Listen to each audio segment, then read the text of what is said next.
Hey, James, you know what burns my ass today? I have no idea what burns your ass. Sitting on a block of dry ice, James, that burns my ass. That'd be a really bad burn, actually. Hi, my name's James. I'm Les. And welcome to Toxic Male Manifesto. Today we're going to be talking about the Amber Alert that was received in Ontario and how people reacted to that. That is kind of a personal thing with me. Dad, also, you had something else you wanted to talk about? Yeah, I want to talk a little bit about the toxic males within the prison system and how even criminals still have the instinct that we men need to have in order to be the protectors of the society. Anyway, that's what I wanted to talk about. Yeah, so for those of you that don't live in Ontario or have not seen it on the news, there was a little girl that was kidnapped by her father. Her name was Riya Rajkumar. Yeah. What was the man's name? Do you have that? His name is Rupesh, and the way the story went out is his mother or her mother had dropped her off, and she was supposed to be with her father during her birthday after Valentine's Day and spend the day. Well, when he didn't bring her back at the time he was supposed to, she got worried, went to the police. The police investigated, weren't able, because they didn't have a warrant or anything like that yet, to knock down the door to get in there to find out where she was. At that point, at some point, it became an emergency to find the little girl. Yeah. So then they put out an Amber Alert. And the Amber Alert was totally appropriate.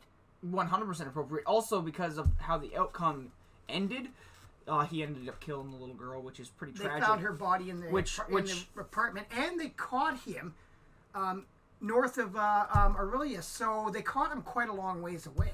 Yeah, so like an hour and a half away. So the outcome even harps on the fact that how important that was and how big of a deal that Amber Alert was. Yes, but do you know how they got the they got the information about where he was? Because somebody had seen the Amber Alert and they recognized his car. And that is why they have Amber Alerts. I remember a few years ago the same kind of thing happened here in BC, and it was like a day or two hunt for the girl.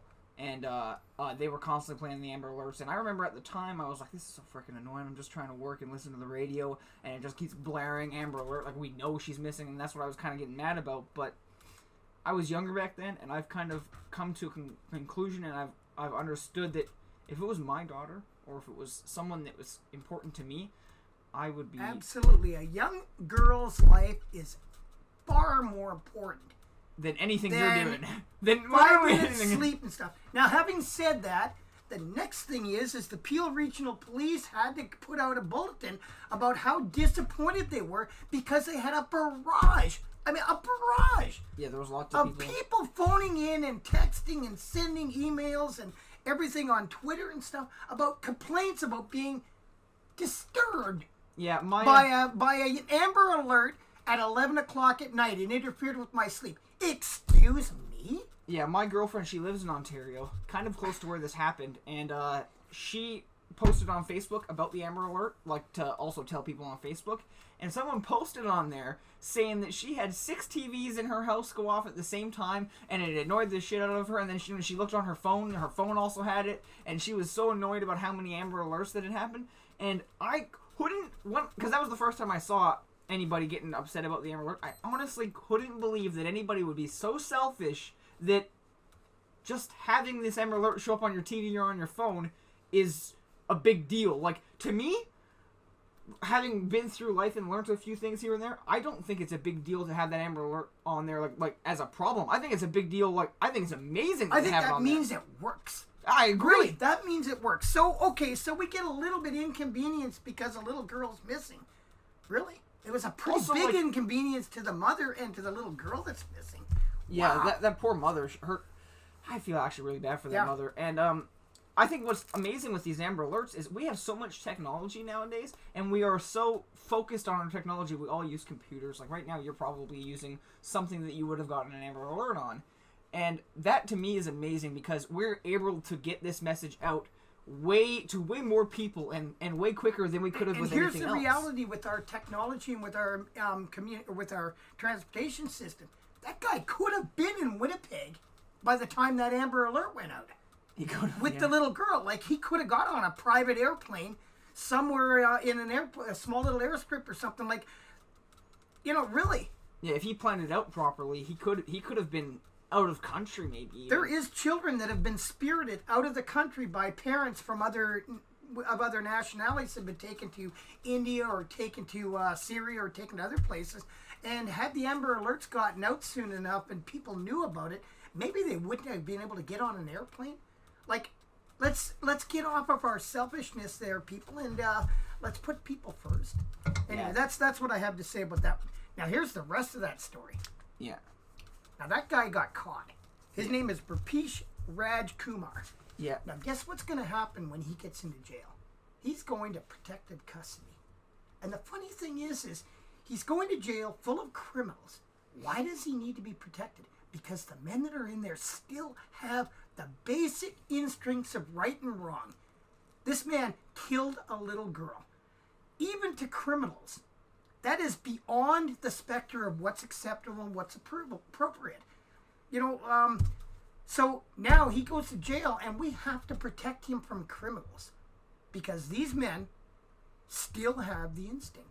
Yeah, and they have the thoughts in their brains that they should get rid of all of the bad people, look, the really bad people that they see. And these are some of the worst criminals. It doesn't make it right to kill him. Yeah, but yeah. Well, what it says is that instinct to protect our loved ones, to protect the women and children, to protect the vulnerable is still there, and to get rid of the bad.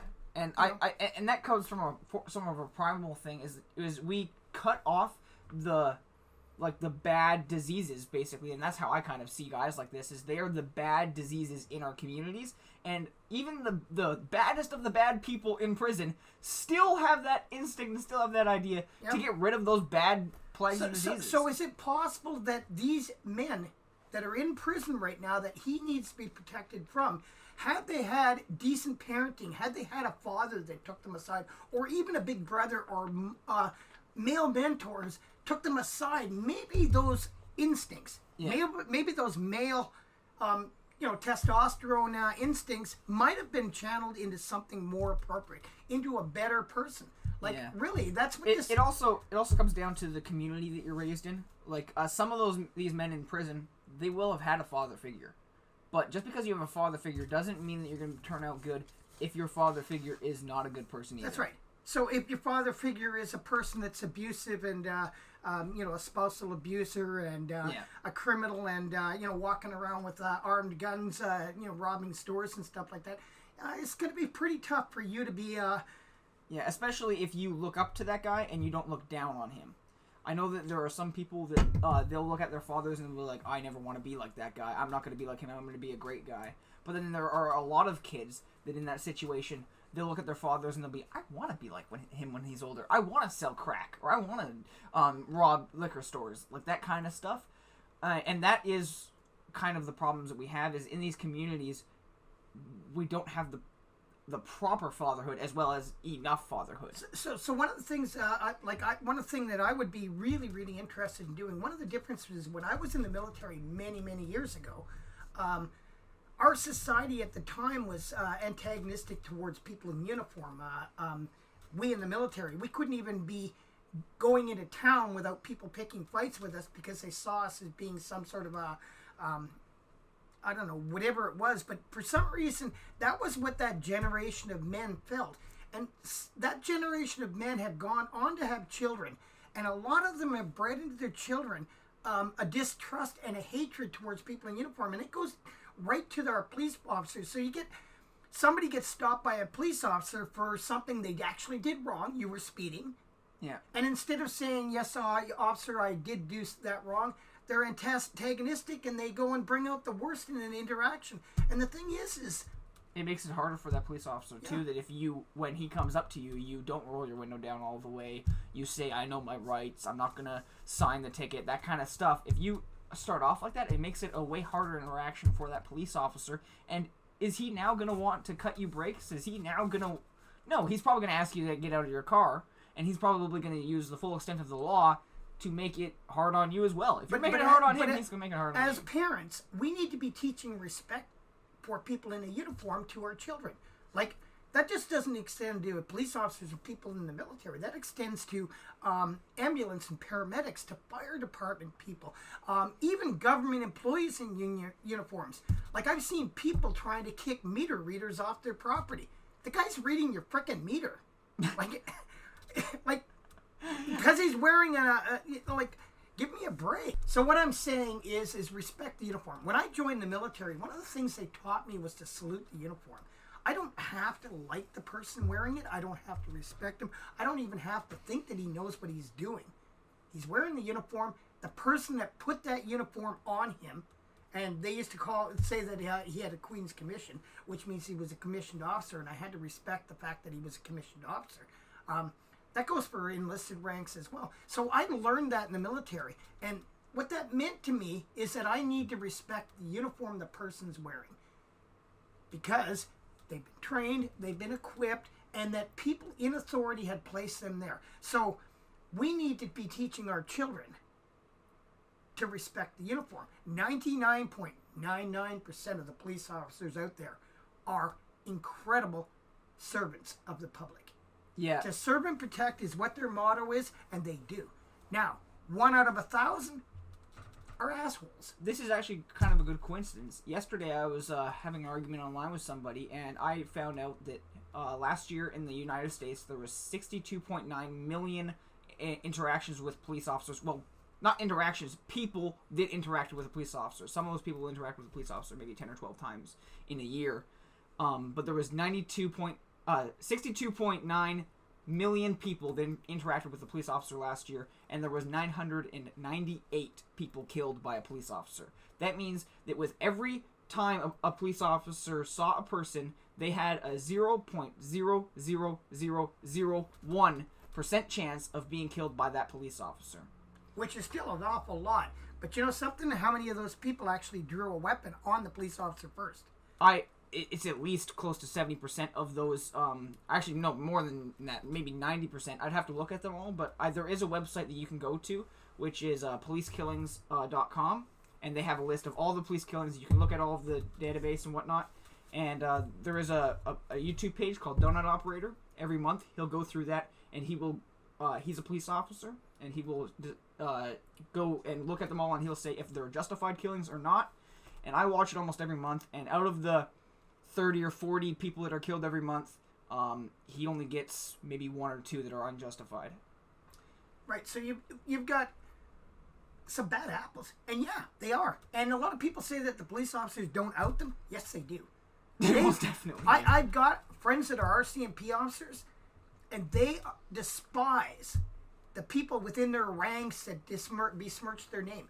They want to be thought of as public servants. They want to be thought of as people that are, people that you can trust. And really, wearing that uniform for a lot of people is pride.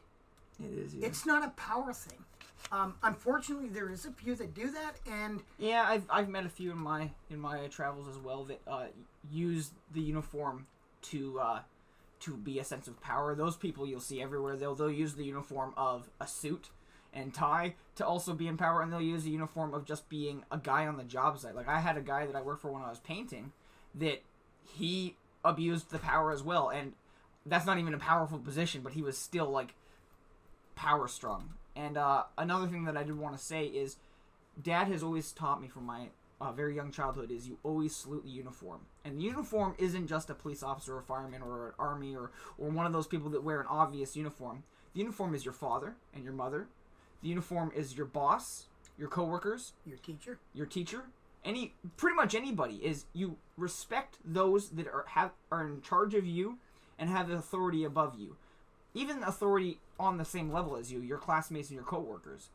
I think that it is very important that we learn and understand how to respect those that are in authority above us, because I find way too many people that disrespect their bosses and disrespect their parents, and that is basically a clear defining characteristic of who you are as a person.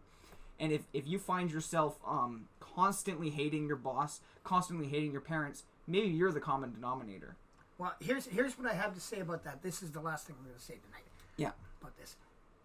If you cannot respect those in a position of authority above you, how can you expect anybody to respect and to listen to what you have to say when you achieve that position? Exactly. If you will not do what you're told or what you're asked to do by somebody in authority, then why would somebody below you think the same thing? And we're not saying blind obedience.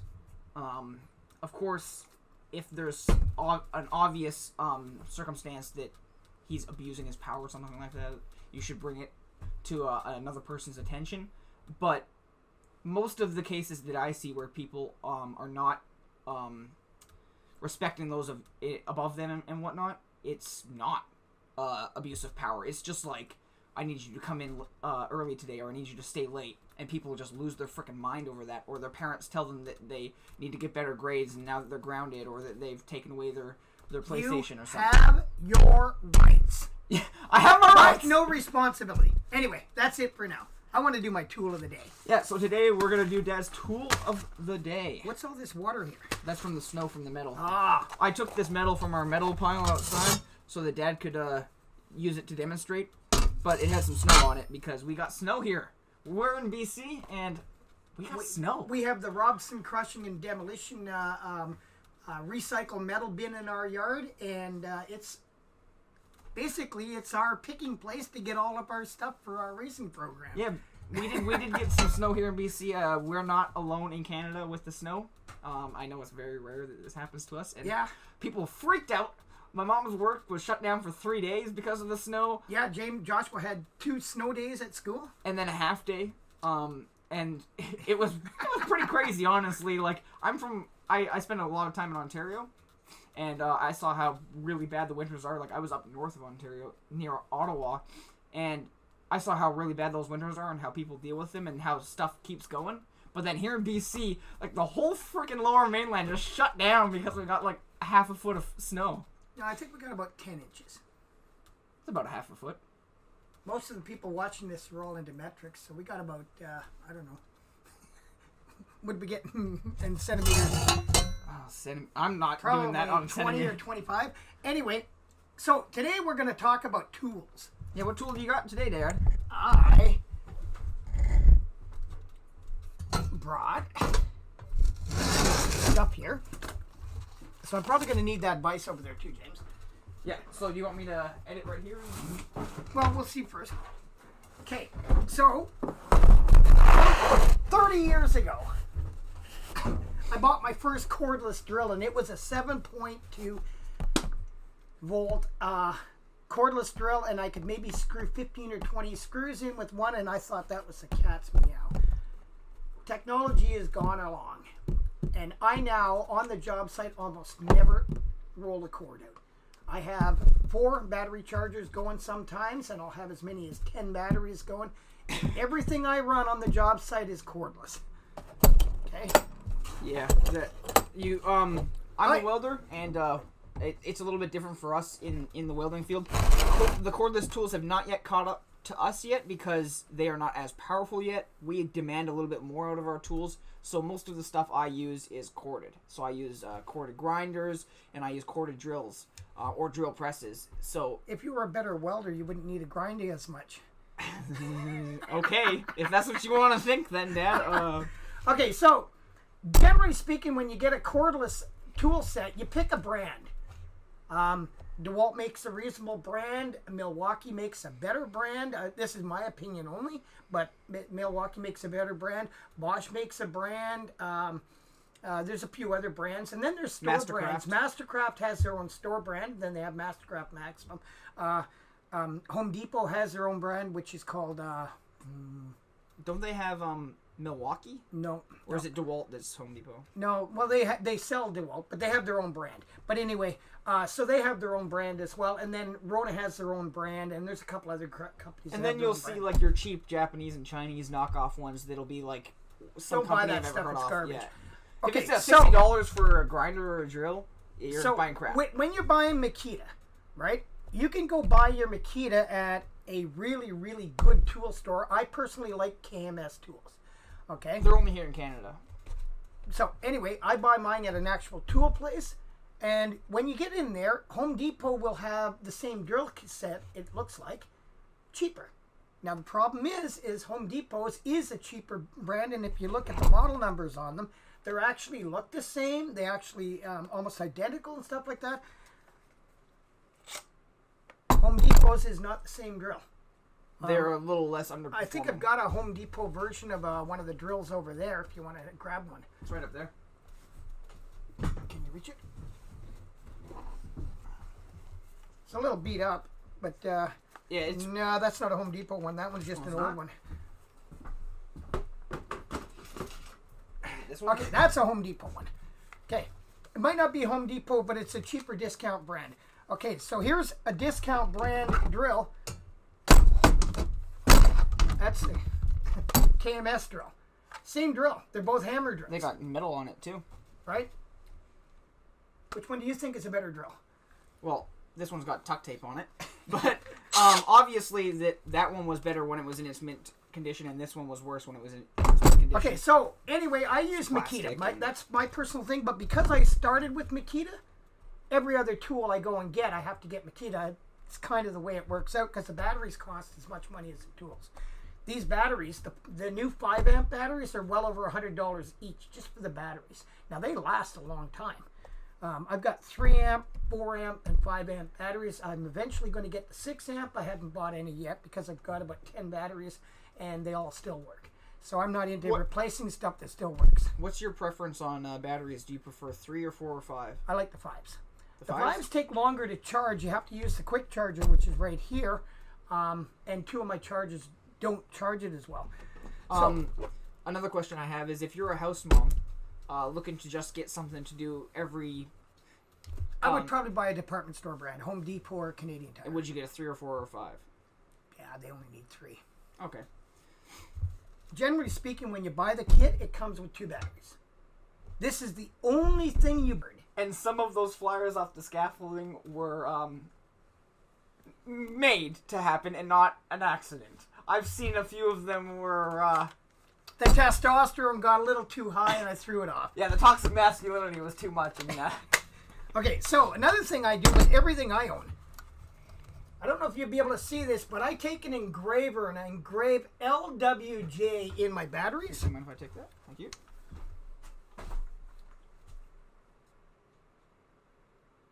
It's not focusing. Anyway, and I engrave on there LWJ somewhere. with my engraver and my tools. So that way, if I ever come across somebody else that's got Makita, I know which ones are mine and which ones are his. Or hers. Okay? So, this is my drill set. He also paints some of his tools.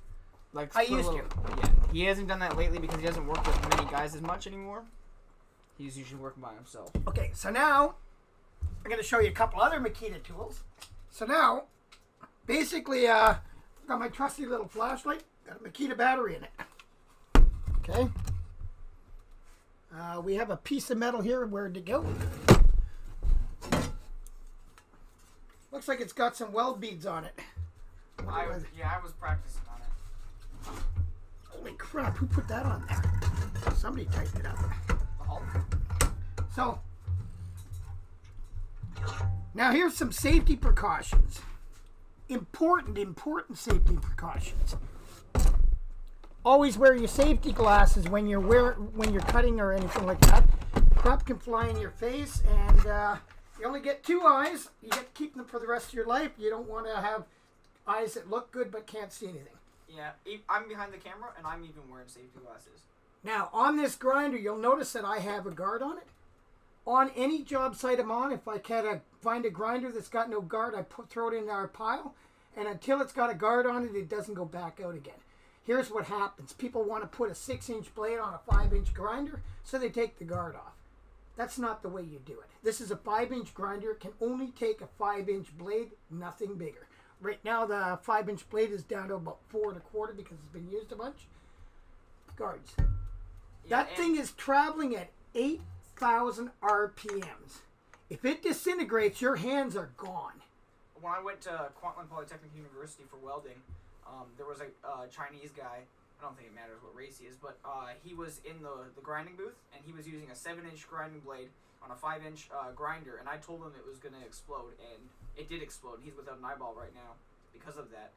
And that's what happens. He's got one eyeball now for the rest of his life because he used a 7 on a 5.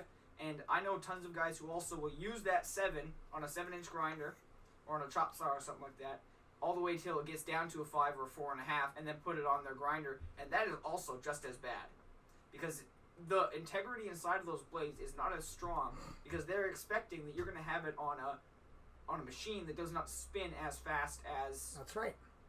As this thing is doing 8,000. This one and the cordless one's not quite as high, but I'm talking a corded one. Okay, this is also a brushless, so it's not going to make the sparks inside. They last a little bit longer.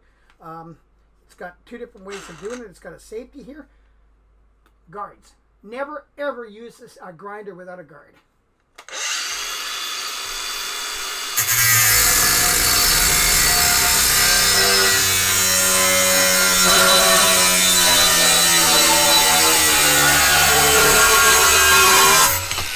Okay. Let's grind it down once it stops. What kind of blade are you using there, Dad? This is called a zip cut blade. That's actually a... what brand is that one? That's a Mastercraft Maximum. They're actually a pretty decent blade. Yeah, Mastercraft does make some good blades. Okay, now you'll notice where my sparks went, right? I got this plastic sitting right there. Doesn't seem to have burned it or anything like that, but if you get too many sparks on stuff, you know, if there's anything flammable, like a can of gas or anything like that, you got to know where your sparks are going, right? You don't want the sparks to come on you, especially if you've got, like, even exposed kid or anything like that. Basically, that's some of the Makita tools. I got some other Makita tools here. So you'll notice that I got a flashlight. Yeah, what else do you got there, Dad? Well, see, that's a piece of junk. This is a small sawzall. This particular one here. You gotta pull different. Okay, it's a really cute little sawzall that's easy to get into different spots. Then I have a larger sawzall. Cute sawzall. This one here has got more power. It's right now it's got a blade, and one of the things I do so I can get more mileage out of my blades is once the blade it was started out about this long, and the end you usually use up the blades on a little bit more on the ends. So I ground the end off, and I'll use the rest of the part that's still got good blade on it.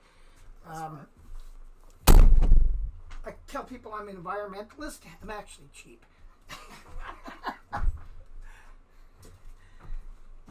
Cordless skill saw. This skill saw is capable of cutting probably on one battery, maybe 25 or 30 2x4s. I can cut about 6 or 7 2x6s. If I'm doing pressure treated or something like that, maybe 6 or 7 2x6s. But with a 5-inch battery, I can easily double it. I'll usually have 2 or 3 charges going at a time, and I'll keep batteries going.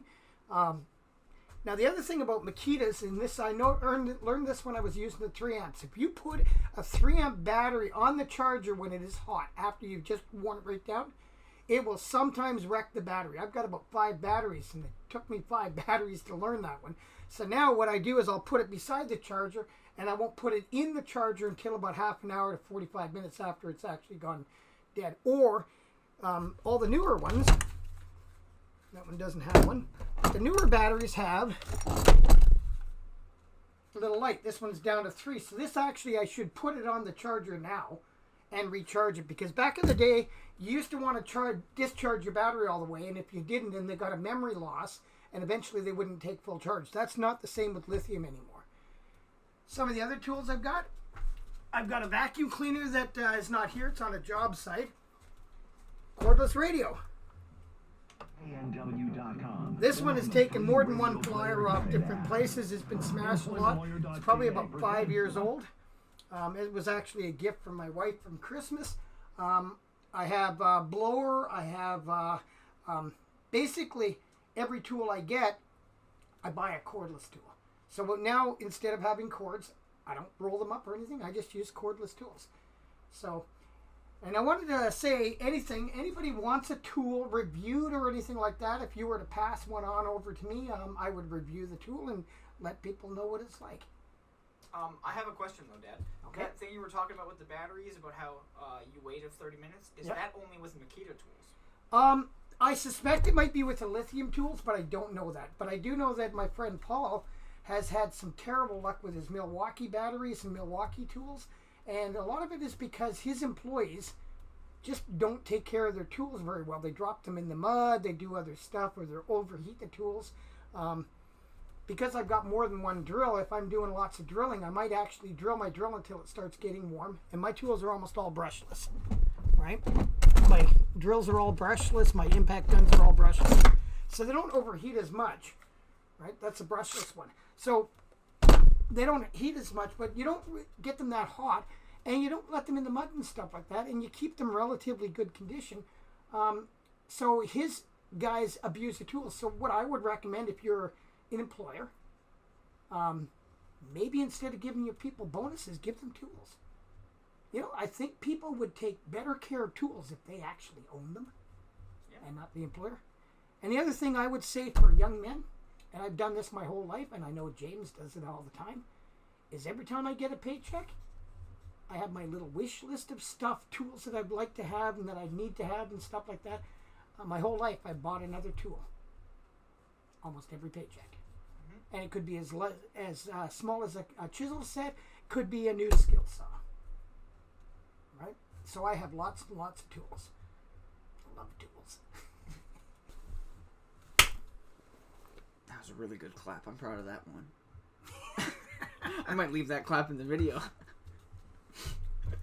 You could leave that a little bit there now. Anyway. Alright. So, after Dad's tool of the week there, that was pretty cool, actually. If you guys have any tools that you would like us to show you, we have a lot of tools and sort of stuff. I'm a welder, he's a carpenter, so we own a lot of different things, and we'd actually be willing to go out and buy certain tools, some things, if you guys really wanted to see them. And if you have a tool that you want us to review, you own a company or something like that, you can send it to us, we'll review it, and we might even send it back to you if that's part of your agreement. Yeah, we want to keep it. We would like to keep it.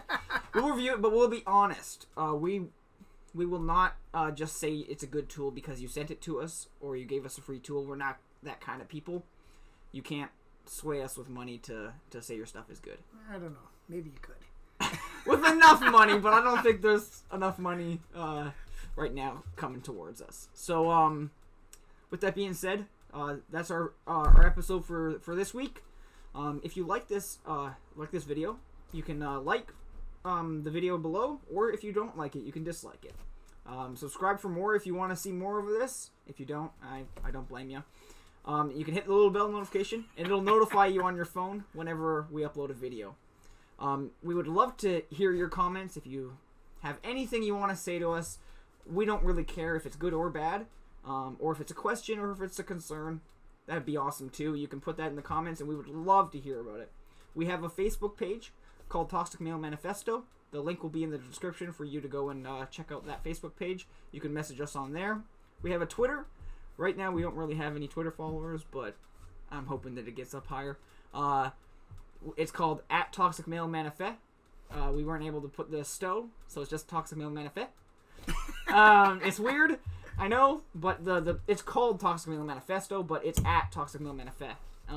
It's weird. I don't, whatever.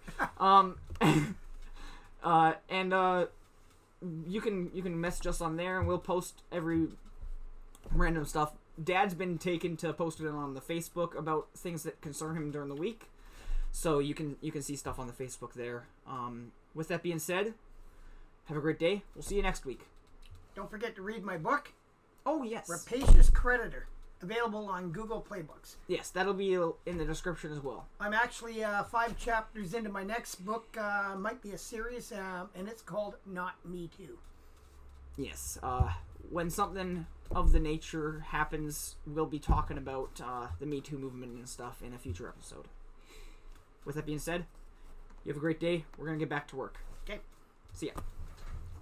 So James is going to turn this thing to that side, and I'm going to talk to you a little bit about the proper use of these tools. They're not going to... I'm editing right now. They're not going to hear you until I fucking... Oh. What's editing? Right now, I'm gonna go behind the camera and I'm gonna follow you.